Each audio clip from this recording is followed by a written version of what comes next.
Bit of farmer bashing I see. Something the Irish Independent seems to thoroughly enjoy doing, but they're back at it again here. Let's talk about it. So this headline, an article written by Charlie and Senan here of the Irish Independent, isn't just lazy journalism, it's purposeful distortion. I was asked about this topic about 2 months ago now at this stage, and I was given the opportunity to talk about it on radio. I got to speak about it on East Coast FM, and I was also asked to speak on RTE.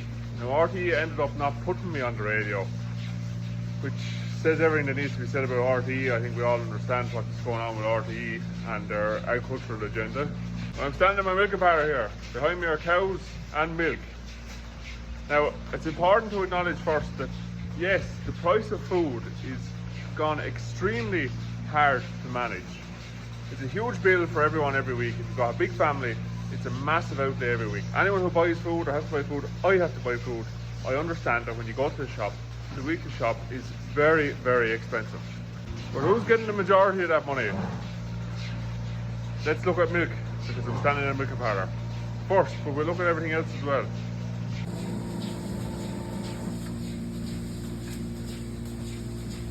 The price today in Tesco, Ireland, is approximately €1.25 per litre.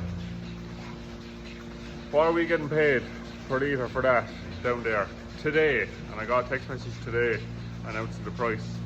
50 cent. That's what the farmer's getting paid per litre for milk today. 50 cent. Tesco, €1.25. However, this stuff here has far too much fat and protein content in it as it is to just pour it straight into a carton of milk. What the processor will do is standardise it. So they will take off some of the fat and protein, the excess fat and protein from that milk, and then turn it into stuff like butter, cheese, protein powders that are used in fitness. So they add value to that litre of milk above the €1.25 that it ends up costing in the shop. It means today, currently, the farmer is being paid less than 40% of the value of a litre of milk. This little text message box here is how we're notified of the price that we get paid for our milk. We have absolutely no influence over the price that comes on that text message every month. We're at the mercy of the processors. We are price takers. Whatever they decide to pay us, we take it. Like it or not, that's what they'll give you. There's nowhere else to go with it. The milk is all sold on contract to your supplier. If they are paying 50 cent this month and for some reason they decided to pay you 30 cent next month, you just have to grin and bear it. Cover your costs as best you can and get on with it. The increase in the price of milk is not influenced by the farmer. It's influenced by world markets and what the processor and the supermarket decides to pay the farmer. Next, let's look at the poor tillage farmer. Now this is the farmer that grows the crops and the cereals that you see as you're driving along the road. They grow the crops for your breakfast, your bread, your beer, your whiskey, animal feed, hen feed. That's what tillage farmer does. So just to look at here, a recognisable item, oats, porridge oats in the supermarket. Price per kilo in Tesco at the minute, about €2.20 per kilo. Now these oats are somewhat treated, maybe heated, but they're pretty much just rolled and put into a bag. And the price you're paying for them today is €2.20 roughly per kilo. And let's look at the price the tillage farmer was paid for those oats in 2024. The price is here, somewhere in the region of between 200 and 250 euros per tonne. So that equates to somewhere between 20 and 25 cent per kilo is what the tillage farmer is getting paid for their produce. 20 to 25 cent per kilo. Remember in Tesco's it's €2.20 or €2.25 per kilo. That means the tillage farmer is being paid 9% of the total end value that you're paying for your oats in the shop. 9%. Totally unsustainable is what comes to mind there on that one. And finally, let's look at the beef farmer. You'll have seen articles online, and I actually ate in a restaurant recently, where they're talking about pulling steak off of their menu because they believe the public will not be able to afford to buy the steak. So they're talking about somewhere north of 70 euros for a 10-ounce steak. That's what they would have to charge you when you go into your restaurant. Now 10 ounces is about 0.3 of a kilogram. So if we look at 70 euros for 0.3 of a kilogram, remember that.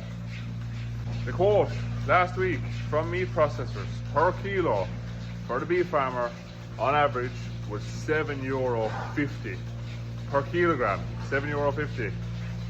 Now, just picking out a steak in a restaurant is probably being deliberately misleading, much like the Irish Independent, but two can play in that game obviously. But beef is complicated because there's so many different cuts. You have poor quality beef, that's like some mince and stewing beef, and then you have higher quality meat like fillet steaks. All those come off the same animal. So if we look at Tesco today, all the cuts available for sale in Tesco today for your weekly shopping, if we average the price, that's burgers, mince, fillet steaks, sirloin steaks, the whole lot, Tesco is charging roughly about €17.85 for their meat that you buy in Tesco today. The farmer gets paid this week €7.50 of that for their whole animal. They don't pay more for this part or less for that part. That is an average. So when you work out the price of the final product, and again what the farmer is being paid, it's coming in at less than 40%, much like the milk. If you walk into Tesco and you pick up your butter, your cheese, your milk, your beef, your porridge, your cereal, your bread, we need to remember, because we're in this big fancy shop with great lights and the floor is clean and everything is packaged lovely and neatly, but behind all of those products is a farming family who does without, sacrifices, works hard, doesn't get appreciated, is extremely underpaid, dictated to by processors and retailers, the media, like this stupid headline that was printed there now.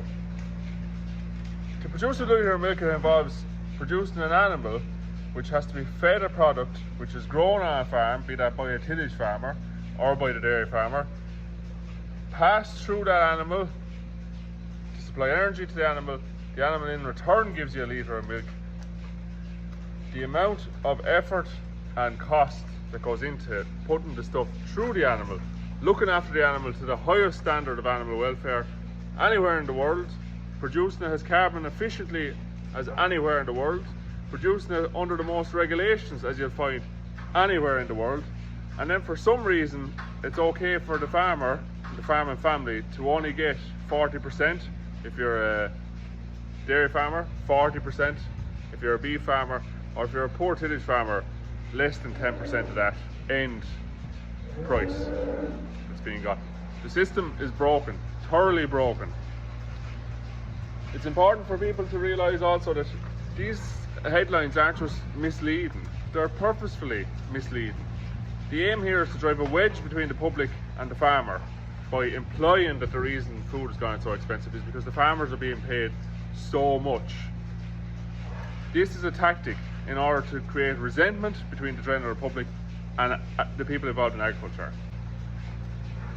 I think now the farming organisations, as usual, probably totally asleep at the wheel. The IFA, I have no idea why the IFA wouldn't have a rebuttal for headlines like this. These headlines just cannot be allowed to just slip under the radar.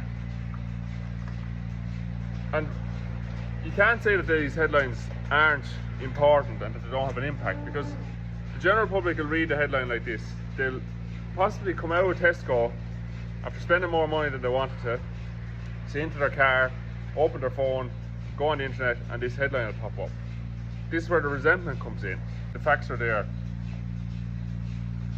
I'm a member of the IFA now, which some people, it could be a shock to some people, but I can't understand why they let headlines like this just slip under the radar and not be challenged. And the public aren't getting a rounded view of the whole system. And my advice, buy local whenever possible.